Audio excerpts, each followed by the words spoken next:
Buenas tardes. Así a modo introito, cabe hacer como primera reflexión que cuando hablamos de derecho penal, hacemos una referencia a la pena, per se. No decimos derecho normativo, derecho que regula las conductas, decimos derecho penal, ni derecho típico. Ustedes, como alumnos, habrán visto, a través de una introducción al derecho penal, la regulación de la conducta típica, antijurídica y culpable, con una clara omisión a la pena, sin darnos cuenta a veces que la pena es lo que le da el fundamento al derecho penal. Esa omisión a la pena es lo que nos ha llevado a tener conflictos con la forma de imposición de la pena, con su necesidad y con sus consecuencias prácticas. A modo de raconto, podemos decir que hay teorías que legitiman la pena, que son las que tienen vigencia actual, como las teorías mixtas, y teorías que deslegitiman la pena. Las teorías que deslegitiman la pena no están aceptadas. Podemos hablar del derecho penal del enemigo, o teorías de prevención negativa y positiva, pero deslegitimantes de la pena, que ya han sido definidas como teorías ideológicas y teorías tecnocráticas que no va a dar ningún aporte al tema que hoy nos cobija y a la realidad con que nos encontramos. Es así que la teoría de la pena, hay que hacer hincapié en las teorías que legitiman la pena para poder entender la razón de la pena en sí. Históricamente se han definido en teorías absolutas y teorías relativas de la pena. Estas teorías absolutas veían la pena como una expiación, una expurgación, y en la medida del delito cometido se debía sufrir. Y tuvo varias aristas, aristas religiosas con Kirsch, aristas morales con Kant y aristas jurídicas con Hegel. A modo de resumen, diríamos que la pena debía cumplirse para estas teorías y que si estuviéramos todos en una isla donde en 24 horas la isla sería cubierta por el agua, la aplicación de las teorías diría que pese a ello se debe ejecutar igual la pena, aunque en ese caso no iba a tener ninguna utilidad. Luego de las teorías absolutas empezó a cambiar el criterio y entramos en las teorías de la prevención.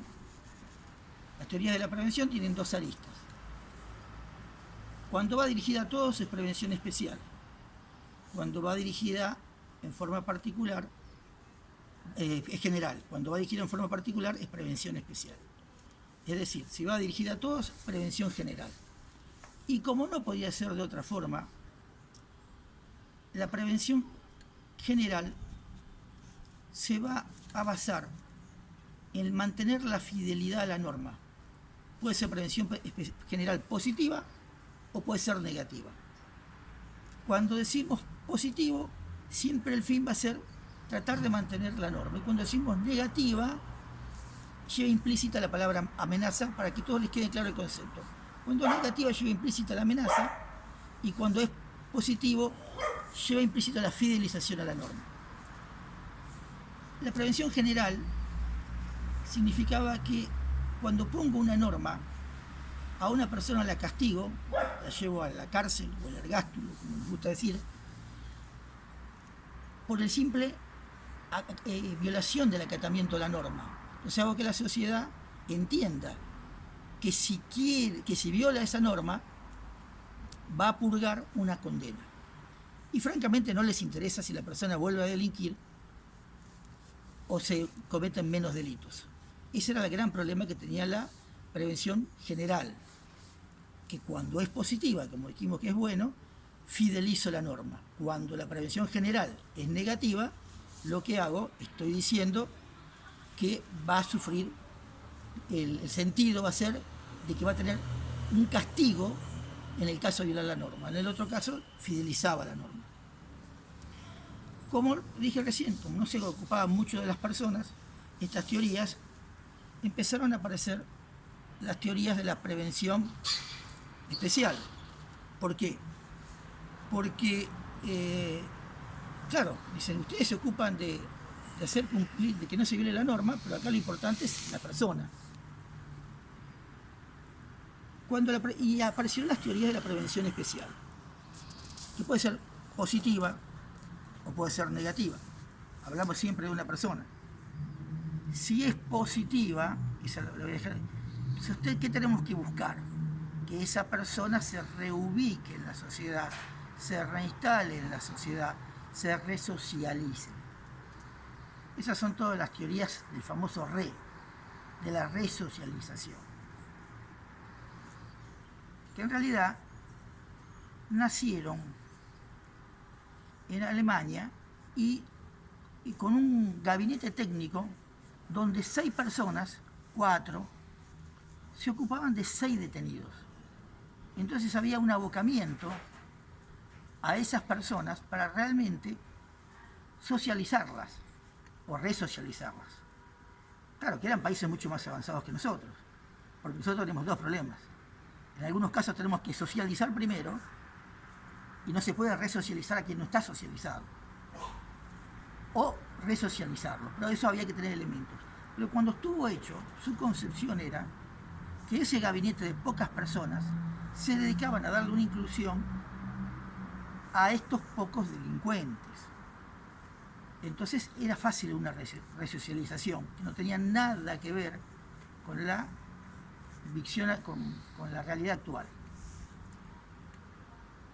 A modo de cita, tengan presente que no todos los códigos penales son iguales al nuestro. El Código Penal alemán, el 50% son solo penas privativas de la libertad, cuando en nuestro código calculo que debe andar entre el 90 y 95% con penas privativas de la libertad. Estas teorías de la resocialización, la práctica, han demostrado que si bien es la que más nos puede gustar desde su sentido, desde su deontología, es decir, su deber,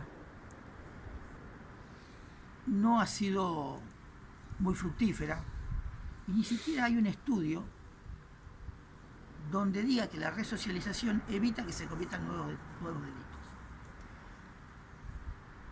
Así, a modo genérico, esta teoría de la prevención especial positiva tiene su correlato en otro aspecto, que es la prevención especial negativa, que tiene raíces en Ferri, en la época del positivismo jurídico, y lo que buscaba era irradiar una persona de la sociedad. Es decir, no es general, no es una pena por violar la norma, sino que esa persona, porque es delincuente, entonces, ¿qué hago? Lo irradio de la sociedad. Ese hombre no va a cambiar. Prevención especial positiva, lo resocializo. Prevención especial negativa, lo saco de la sociedad. Tiene su origen en el positivismo jurídico del Lombroso, de Ferri. Y con ella viene de la mano de las famosas medidas de seguridad. Como ustedes pueden ver hoy, la aplicación de una medida de seguridad es infinita en el tiempo.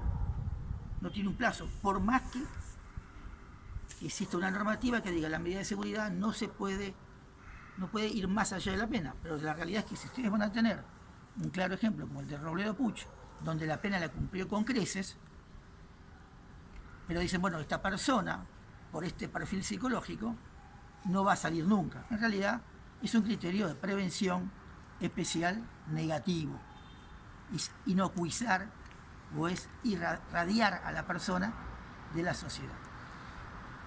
Lo cierto es que no se podía tolerar ni una cosa ni la otra, ni la violación de la norma, la prevención general, ni la aplicación de una medida que irradie a la persona, prevención especial negativa, y ante la demostración de que la prevención especial positiva, que es lo que llamamos las teorías de la resocialización, rehabilitación, también fallaron, se empezaron a elaborar teorías mixtas.